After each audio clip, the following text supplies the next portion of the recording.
வணக்கம் சார். வணக்கம் மேடம். வணக்கம். சார் இப்போ இன்னைக்கு காலையில இருந்தே திரும்ப ஒரு லாக்டவுன் வருமா அப்படின்ற ஒரு பேனிக்ல தான் எல்லாரும் இருக்காங்க. ஏன்னா பிரதமர் மோடி அவர்கள் ஒரு அனௌன்ஸ்மென்ட் குடுத்துட்டாங்க. இனிமே வொர்க் ஃப்ரம் ஹோமே ஃபாலோ பண்ணுங்க அப்படின்னு சொல்லிட்டு.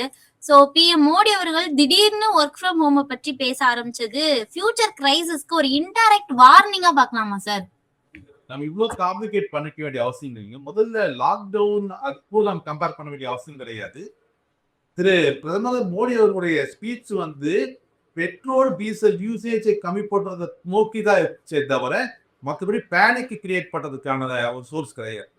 இது என்ன பிரச்சனை அப்படின்றதுக்கு முதல்ல அண்டர்ஸ்டாண்ட் நினைக்கும். சும்மா ஒர்க் ஃப்ரம் ஹோம் சொல்லிட்டாரு, அதான் வீட்லயே இருக்கணும், மோடி லாக்டவுனு அப்படிங்கிறது கொஞ்சம் டைப்பான ஒரு விஷயமா தான் நான் பாக்குறேன்.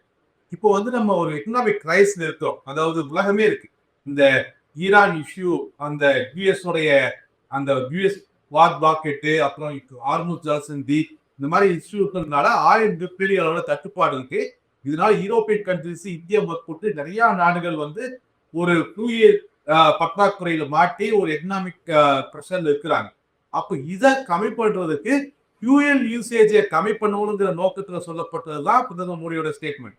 மேக்சிமம் எல்லாரும் ஒர்க் ஃப்ரம் ஹோம்லயே இருந்தாலும் இல்ல பப்ளிக் டிரான்ஸ்போர்ட் யூஸ் பண்ணும்போதோ ஃபியூயல் யூசேஜ் கம்மியாகும். இதனால நமக்கு அந்நிய செலாவணி கையிருப்பு பெரிய செலவாகாது. இதனால ட்ரேட் டெபிசிட்டை கம்மி பண்ண முடியும் அப்படிங்கிற நோக்கத்துல சொல்லப்பட்ட ஸ்டேட்மெண்ட் தானே தவிர மற்றபடி இந்த கோவிட் அளவுக்கு கம்பேர் பண்ணி லாக்டவுன் யாருமே வீட்டுக்குள்ள வர முடியாது அந்த அளவுக்கான ஒரு விஷயமா இது பார்க்க வேண்டிய அவசியம் இல்லை. சார் இப்ப அந்த மாதிரி பெட்ரோல் டீசல் யூசேஜ குறைக்க சொல்ற அளவுக்கு இந்தியா இன்னும் ஆயில் இம்போர்ட்ஸ் மேல ரொம்ப டிபெண்டன்டா இருக்கா சார்? இல்ல ஆமாங்க. அது நம்ம இன்னைக்கு நேத்துன்ட்டு இல்ல.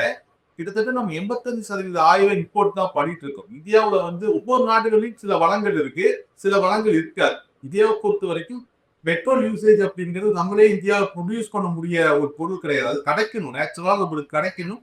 ஸோ இன்னத்த தேதி வரைக்குமே கிட்டத்தட்ட 85% ஆஃப் பெட்ரோல் டீசல்ல அதை க்ரூட் ஆயில நம்ம இம்போர்ட் தான் பண்ணிட்டு இருக்கோம்.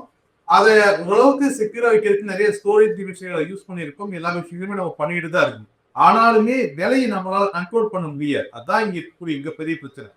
எவ்வளவு ஆயில் வேணாலும் ஸ்டோர் பண்ணி வைக்கிற அளவுக்கு நம்ம ஸ்டோரேஜை கொண்டு வரலாம், எவ்வளவு விஷயங்கள் வேணாலும் பண்ண முடியும். ஆனா தயாரிக்கவும் முடியாது, விலையும் கண்ட்ரோல் பண்ண முடியாது. ஏன்னா இது இன்டர்நேஷனல் கூடாய் அப்படிங்கிறது இன்டர்நேஷனல் டிமாண்டை பொறுத்து விலை டிசைட் ஆகுது. ரெண்டாவது நம்ம அதிக அளவில் அதை டிபெண்ட் ஆயிருக்கோம் அப்படிங்கிறதுனால இது இந்தியாவுடைய கண்ட்ரோல்ல இல்லைங்கிறத நம்ம அண்டர்ஸ்டாண்ட் பண்ணிக்கணும். இப்போ ஆப்வியஸ்லி கூடாயோட விலை அதிகமாயிட்டே போயிட்டு இருக்க காரணத்தினால நம்ம அதிகமான டாலரை ஸ்பெண்ட் பண்ண வேண்டியது இருக்கும். அதிகமான டாலரை ஸ்பெண்ட் பண்ணும்போது என்ன ஆகும்னா இந்திய ரூபாயோட மதிப்பு மிகப்பெரிய அளவுல கம்மியாகுது. ரெண்டாவது இன்னொரு முக்கியமான பிரச்சனை நமக்கு என்ன இருக்கு அப்படின்னு சொன்னா நம்மளுடைய எக்ஸ்போர்ட் இம்போர்ட் நடுவில் இருக்கக்கூடிய இம்பேலன்ஸ், இந்த ட்ரேட் டெபிசிட் அப்படிங்கிறது மிகப்பெரிய அளவுல கேப்ல இருக்கு. நம்மளுடைய இம்போர்ட்டை காட்டும் எக்ஸ்போர்ட் ரொம்பவே கம்மியா இருக்கு. இந்த மாதிரியான சூழ்நிலைகளை எக்ஸ்போர்ட் பண்றதுக்கு நம்ம கோல்டு, ஆயுள்களை மிக அதிகமான அளவுல பணத்தை மோடி ஸ்பெண்ட் பண்ண ஆரம்பிச்சோம்னா இந்த ட்ரேட் டெபிசிட் மிகப்பெரிய ஒரு கேப்பை உருவாக்கி நம்மளோட பொருளாதாரத்தை மிகப்பெரிய அளவுல பாதிப்பு ஏற்படுத்தியிருந்தாங்க. சார் அந்த மாதிரி இப்போ பிரைம் மினிஸ்டர் மோடி அவர்கள் இன்னொரு அனௌன்ஸ்மெண்ட்டையும் கொடுத்திருக்காங்க. கோல்டு வாங்காதீங்க அப்படின்னு சொல்லிட்டு. அது மட்டும் இல்லாம இப்ப நார்மல் கோல்டு இன்வெஸ்ட்மெண்ட்டை விட அவர் சொன்னது விஷயம்னா வெட்டிங் கோல்ட பர்ச்சேஸ் பண்ணதை கொஞ்சம் அவாய்ட் பண்ணிக்கோங்க அப்படின்னு சொல்லிட்டு. சோ பர்டிகுலரா அந்த வெட்டிங் கோல்டு பர்ச்சேஸ ஃபோக்கஸ் பண்றதுக்கான ரீசன் என்ன சார்? இல்ல ஆக்சுவலா ஃபெஸ்டிவல் டைம், கல்யாண கூட்டுற டைமுக்குள்ள இந்த ஜுவல்லரியோட டிமாண்ட் மிகப்பெரிய வீக் ஆகும். இப்படி பீக் ஆகும்போது நம்ம ஜுவல்லரி அது கோல்டுமே நம்ம இம்போர்ட் தான் பண்றோம். ஓகே, பெரிய அளவில் நம்ம கோல்டோட ப்ரொடக்ஷனுமே கூடாயில் பார்த்தா நம்மளுடைய தேவையை விட அதிகமான கோல்டு நம்ம பெரிய அளவில் இம்போர்ட் பண்ணி தான் கொண்டு வந்துட்டு இருக்கோம். ஸோ ஃபெஸ்டிவல் சீசன் ஆரம்பிக்க போகுது, கல்யாண மூன்று டைம் ஆரம்பிக்க போகுது, அன்னெசரியான கோல்டு பர்ச்சேஸை தவிர்த்துங்க அப்படிங்கிறது தான் மோடியோடைய ஸ்பீச் நேற்று. ஸோ இதுவுமே அந்நிய செலவாணியோட கரெக்டானதான், ட்ரேட் டெபிசிட்டை கம்மி பண்றதுக்கான ஒரு ஸ்பீச் தான். நம்ம அதிக அளவுல இன்னைக்கு நம்ம ட்ரேட் டெபிசிட்ல மாறிட்டு இருக்கிறதுக்கான முக்கியமான காரணங்கள்ல க்ரூட் ஆயில் இம்போர்ட்டும் கோல்டு இம்போர்ட்டுமே ஒரு விஷயம் தான். அது ஒண்ணுமே இல்லை. கோல்டை பொறுத்த வரைக்கும் இந்திய மக்களை பொறுத்த வரைக்குமே கோல்டு ஒரு சேஃப்டி, ஒரு செக்யூரிட்டி, ஒரு இன்ஃபிளேஷனுக்கு எகெயின்ஸ்ட் ஆனது, ஒரு இன்வெஸ்ட்மெண்ட் ப்ராடக்ட்னு மிகப்பெரிய அளவுல நிறைய ரோலை தேவைப்படுது இந்தியாவை பொறுத்த வரைக்கும். அது முக்கியமான ரோல் அப்படின்னு எடுத்துட்டோம்னா கல்யாணங்கள்ல தன்னுடைய ஸ்டேட்டஸை நிரூபிக்கக்கூடிய ஒரு பொருளாகவே கோல்டு பார்க்கப்படுது. இன்னத்த தேதி வரைக்கும் முக்கியாவது. ஸோ கல்யாண சீசன் ஆரம்பிக்கும் பொழுது இந்த ஸ்டேட்டஸை நிரூபிக்கிறதுக்காகவே மிகப்பெரிய அளவில் கோல்டு பர்ச்சேசஸ் நடக்கும். இது ரெகுலரா இந்தியாவில் நடந்துட்டு இருக்கு. பட் இன்னைக்கு இருக்கக்கூடிய சூழ்நிலை அப்படிங்கிறது மிகப்பெரிய ட்ரேட் டிஃபிசிட்ல மாட்டிட்டு இருக்கோம். ரூபாய் ரொம்ப வீக்கா செயல்பட்டு இருக்கு. இப்ப இவ்வளவு பெரிய டிமாண்ட் போட்டு ஹைக் ஆயிடுச்சு அப்படின்னு சொன்னா நம்மளுடைய அந்நிய செலாவணி கையிருப்பும் குறைய ஆரம்பிக்கும். இதெல்லாம் மனசுல வச்சுட்டு தான் அவர் இந்த கோல்ட் பர்ச்சேஸை கம்மி பண்ண சொல்றாரு.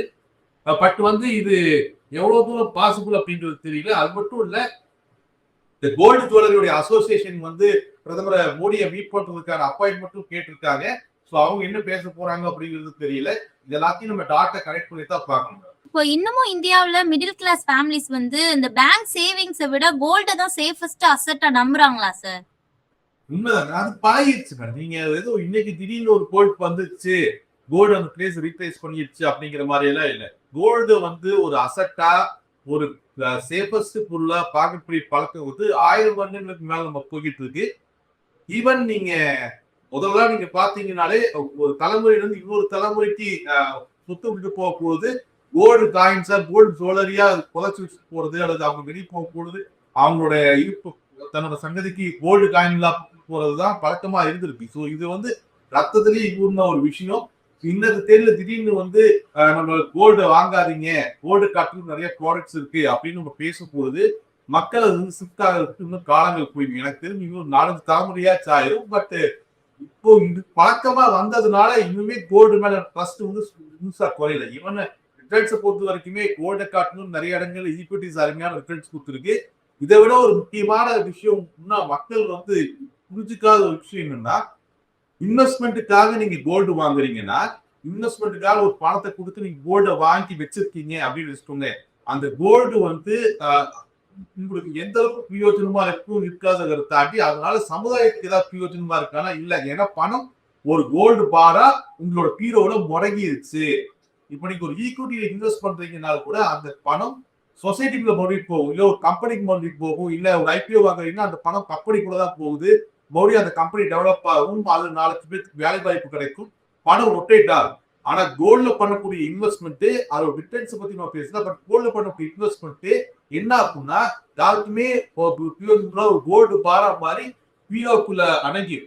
ஸோ கோல்டு இன்வெஸ்ட்மெண்ட்ஸ் காட்டிலும் இன்னைக்கு ரிஃபரன்ஸ் வைஸா இருக்கும், எல்லா விஷயமாகவும் நிறைய இன்வெஸ்ட்மெண்ட்ஸ் வந்துச்சு. லீட்ஸ், இன்வெக்ட்ஸ், இபிடிஸ், இபிஎஃப்ஸ், மியூச்சுவல் ஃபண்ட்ஸ் நிறைய இன்வெஸ்ட்மெண்ட்ஸ் வந்துச்சு. பட் கோல்டு மேல கூடிய ட்ரஸ்ட்டை மக்கள் இன்னும் விடல அப்படிங்கிறது நம்ம டேட்டாவை பார்த்தாவே தெரியுது. பட் இது கொஞ்சம் காலம் எடுத்துக்கும். கோல்டை தாண்டி பல இன்வெஸ்ட்மெண்ட் நோக்கி நகர்றதுல அதே மாதிரி கோல்ட்ல பண்ணக்கூடிய இன்வெஸ்ட்மெண்ட்ஸ் அப்படிங்கிறது நம்ம பண்றது அப்படிங்கிறத தாண்டி அந்த பணம் ஒரு யாரோ ஒரு வீரோட அப்படியே முடங்கிருமே தவிர மறுபடியும் சொசைட்டிக்கு உள்ளாவது அப்படிங்கிறது பாசிபிலிட்டிஸ் ரொம்ப கம்மி தான். சரி, ஒருவேளை கோல்டு வாங்குறது வேஸ்ட், கோல்டு இனிமே வாங்க வேணாம் அப்படின்னு சொல்லிட்டு நெக்ஸ்ட் ஜெனரேஷன் நினைக்க ஸ்டார்ட் பண்ணிட்டாங்க அப்படின்னா இந்தியாவுடைய வெட்டிங் கல்ச்சர் எப்படி சேஞ்ச் ஆகும் சார்? மேடம், வெட்டிங் கல்ச்சர் இப்பவே சேஞ்ச் ஆக ஆரம்பிச்சிருச்சு. பட் என்னன்னா கோல்டு பொறுத்த வரைக்கும் அது சிம்பிள், நம்மளுடைய ஸ்டேட்டஸ் சிம்பிளா பாக்குறதா இங்க இருக்கக்கூடிய ஒரு இஷ்யூவா. கோல்டு இன்வெஸ்ட்மெண்டா பாக்குறது கூட தப்பா எடுத்துக்க முடியாது. ஈவன் பெரிய பெரிய ஹெட்ஜ் ஃபண்டுகளே எக்கனாமில கொலாப்ஸ் ஆகும் பொழுது, அது ஸ்டாக் மார்க்கெட் கிராஷ் ஆகும் பொழுது சேர்க்கிற இன்வெஸ்ட்மெண்ட் எவனா கோல்டை தான் பயன்படுத்துறாங்க. கோல்டு ஒரு இன்வெஸ்ட்மெண்டா பாக்குறதுங்கிறத ஒரு பக்கம் கிடையாது. ஆனா கோல்டை ஒரு ஸ்டேட்டஸ் சிம்பிளா பாக்குறது, இல்ல கல்யாணத்துக்கு அதிகமான கோல்ட்ஸ் போறது அப்படிங்கிறது அன்னெசரி தான். பட் இது வரும் காலங்கள்ல கொஞ்சம் கம்மியாக ஆரம்பிக்கும். கம்மியாக ஆரம்பிக்கும் பொழுது எனக்கு தெரிஞ்சு இன்னும் இப்போ நீங்க என் பொண்ணே இருக்கு அப்படி இன்னும் என் பொண்ணுக்கு மேரேஜ் பண்ணா நான் கோல்டுக்காகவும் ஸ்டாக்ஸ் ஸ்பெண்ட் பண்றதுக்கு விருப்பப்படுவேன். இந்த மாதிரி ஆல்டர்னேட்டிவ் இன்வெஸ்ட்மெண்ட்ஸ் எல்லாமே மார்க்கெட்டான வாய்ப்பு இருக்கு. எனக்கு தெரிஞ்சு 3 ஜென்ரேஷன் ஆகும். 3 ஜென்ரேஷன் ஆகும். கோல்டு இன்வெஸ்ட்மெண்ட் ப்ராடக்டாகவும், ஹெட்சிங் ப்ராடக்டாகவும், இல்ல பங்கு சந்தைகள்ல சரிவில் ஏற்படும் போது பணத்தை சேர்ப்பதற்கான இடமாகவும் இந்த மாதிரியான விஷயங்களை நோக்கி பார்க்கலாம். ஸ்டேட்டஸ் சிம்பிளா கோல்டை பார்க்கறது அப்படிங்கிற அந்த கான்செப்ட் நம்ம வெளியே வர வேண்டிய கட்டாயம் இருக்கும்னு நினைக்கிறேன் என்னை கூப்பிட்டு. சரி, இப்போ அதே மாதிரி இப்போ மோடி அவர்கள் அனௌன்ஸ்மெண்ட் இந்த ஒர்க் ஃப்ரம் ஹோம், அதே மாதிரி லெஸ் டிராவல் அவாய்ட் பண்ணுங்க, ஸோ அதே மாதிரி கோல்டு பர்ச்சேஸ்மே கொஞ்சம் லெஸ் பண்ணிக்கோங்க அப்படின்னு சொல்றேன். இந்த 3க்குமே ஒரு காமன் எக்கனாமிக் கனெக்ஷன் ஏதாவது இருக்கா சார்? ஒண்ணுதான் மேடம், ஐயனார் எல்லாமே இந்த கோல்டு, க்ரூட் ஆயில் இது எல்லாமே நம்ம இம்போர்ட் பண்றோம். இந்தியாவுல கிடைக்கக்கூடிய பொருளா இல்ல, பெரிய அளவுல கிடைக்கக்கூடிய ஒரு பொருளா இல்ல. அதுதான் பிரச்சனை. நீங்க ஏதோ ஒரு ப்ராடக்ட் அப்படின்னா கூட நம்ம செஞ்சிடலாம். பட் இது நேச்சுரல் மினரல்ஸ், இந்த க்ரூட் ஆயில், கோல்டு அது இந்தியாவில் இல்ல, அதை இம்போர்ட் பண்றோம். நம்ம அது தேவையில்லாம நம்ம மக்கள் அதை பயன்படுத்தக்கூடிய தேவையில்லாத டிராவல்ஸ், தேவையில்லாத கோல்ட்ஸ் ஜுவல்லரிஸை பர்ச்சேஸ் பண்ணக்கூடாது. இதுக்கு இந்தியா அதிகமான பணம் குத்த வேண்டிய சூழ்நிலையில் இருக்கும். நம்ம டாலர் எகெயின்ஸ்ட் தான் ரொம்ப வீக்கா பர்ஃபார்ம் பண்ணிக்கிட்டு இருக்கோம். இதுதான் ஒரு காமனான ஒரு லைன். ரேட் டிஃபிசிட் அதிகமா இருக்கு. நம்ம எவ்வளவு தூரம் கூட அதிகமா வாங்குறோமோ, எவ்வளவு தூரம் கோல்டு அதிகமா வாங்குறோமோ, நம்மளோட ட்ரேட் டிஃபிசிட் மிகப்பெரிய கேப் விட்டுக்கிட்டே போகும். இதனால ஐஎன்ஆர் வீக் ஆகிட்டே போகும். மற்ற நாட்கள்ல பரவாயில்ல, மற்ற காலகட்டங்கள்ல பரவாயில்ல. ஏன் இப்ப முக்கியமா பார்க்கப்படுதுன்னா, ஜியோ பொலிட்டிக்கல் டென்ஷன்னால ரெண்டு ப்ராடக்டோட டிமாண்டுமே ஹை பீக்ல இருக்கு. ரெண்டு ப்ராடக்டோட டிமாண்டுமே ஹை பீக்ல இருக்கு. ஒரு நார்மல் வகையில் இருக்கு அப்படின்னு சொன்னா நம்ம இதை பத்தி பேச வேண்டியது அல்லது பிரதமரே இதை பத்தி பேச வேண்டிய அவசியம் ஏற்பட்டிருக்காது.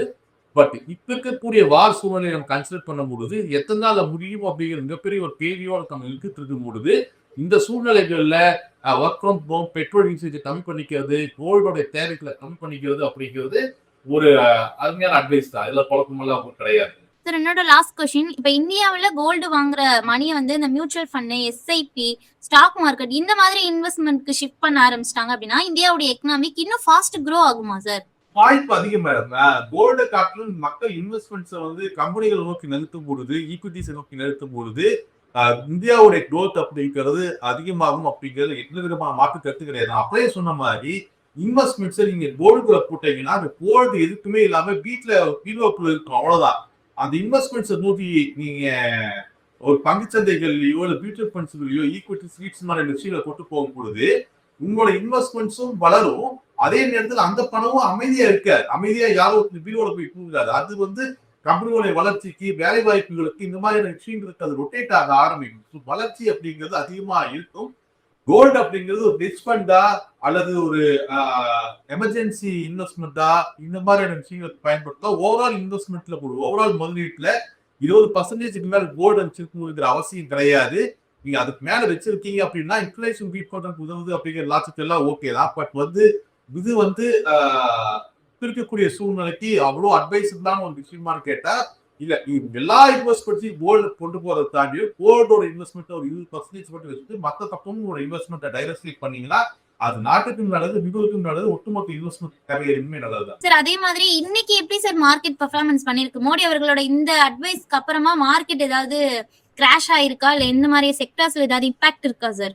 இல்ல, முதல்ல மோடி அவர்களுடைய அனௌன்ஸ்மெண்ட்ஸ் பொறுத்த வரைக்குமே சில ஜுவல்லரி ஸ்டாக்ஸ் எல்லாம் பெரிய அடிப்பாச்சு, அதெல்லாம் குழப்பம் கிடையாது. பட் மார்க்கெட்டோட ஒட்டுமொத்த பர்ஃபார்மன்ஸ் அப்படிங்கிறதுக்கும் இந்த அனௌன்ஸ்மெண்ட்டுக்கு பெரிய இருக்கு இல்ல. மார்க்கெட்டோட ஒட்டுமொத்த பர்ஃபார்மன்ஸ் அப்படிங்கிறது ஜியோ பொலிட்டிக்கல் டென்ஷன், க்ரூட் ஆயிலுடைய விலை, ஐஎன்ஆருடைய வீக்னஸ் அடிப்படையை வச்சிருக்கு. பட் அதை சரி செய்யத்தான் இந்த அனௌன்ஸ்மெண்ட் அப்படிங்கிற இன்டர்நெட் லீக்கா தான் நம்ம பார்க்க முடியும்.